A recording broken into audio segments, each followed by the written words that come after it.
দর্শক, আমি এই মুহূর্তে দাঁড়িয়ে আছি বাগেরহাটের কচুয়া উপজেলার নরেন্দ্রপুর ভান্ডারখোলা সরকারি প্রাথমিক বিদ্যালয়ের সামনে। এই কেন্দ্রের সামনে আমি যদি সামনের চিত্রটা আপনাদেরকে দেখাই, এখানে সকল দলের কর্মীরা অবস্থান করছেন। অনেকেই রিক্সা ভ্যানের ব্যবস্থা করেছেন প্রার্থী ও তাদের সমর্থকদের পক্ষ থেকে। তারা এখান থেকে আসলে ভোটারদেরকে নিয়ে আসছেন এবং নিয়ে যাচ্ছেন।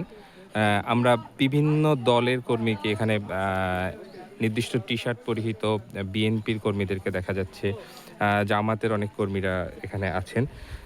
এই কেন্দ্রের একটা বিশেষ ব্যতিক্রম হচ্ছে, যদিও কেন্দ্রে ৪০০ গজের মধ্যে আসলে ভোটার ছাড়া লোক সমাগম করা নিষেধ।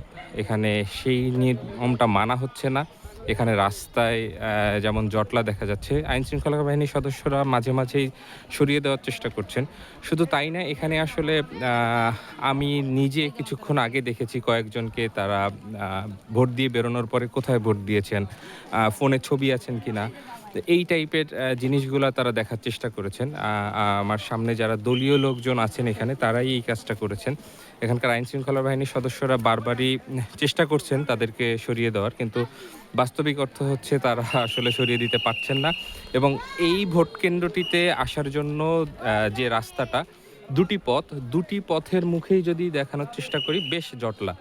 এবং এই হচ্ছে এখানকার ভোট কেন্দ্রের অবস্থা। এখানে কোনো প্রকারের মানে সুযোগই নাই। আমি আইন শৃঙ্খলা বাহিনী সহ সকলকে বারবার ব্রিফিং দিয়েছি এবং এ ধরনের কোনো কিছু মোবাইল টোবাইল ইত্যাদি সবই বাইরে রাখবে এবং সুন্দর করে ভোট দিয়ে সুন্দর একটা শৃঙ্খলার পরিবেশে এখানে ভোট অনুষ্ঠিত হচ্ছে, এই মর্মে আমার। এখানে ৪০০ গজের মধ্যে অনেকে চলে আসতেছেন এবং ভোটাররা বেরোলে তাদের ফোনে দেখতে চাচ্ছেন যে তার ধরনের নাম্বারে দেওয়া হয়েছে কিনা।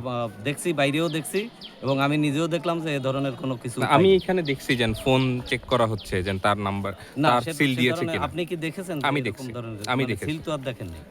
উনি ফোনে চেক করতেছেন, ছবি তুলে নিয়ে আসতে বলতেছেন এবং যারা ঢুকতেছে তারাও সবাইকেই বলা আমার এবং প্রিজাইডিং কর্মকর্তা সকলকেই আমার বলা আছে এবং সেই ধরনের কাজ এখানে হচ্ছে না বলে আমার বিশ্বাস। এখন হচ্ছে আপনারা কেন্দ্রের মধ্যে ফোন দিতে চাচ্ছেন না, তাই তো? কেন্দ্রের না, সকাল থেকেই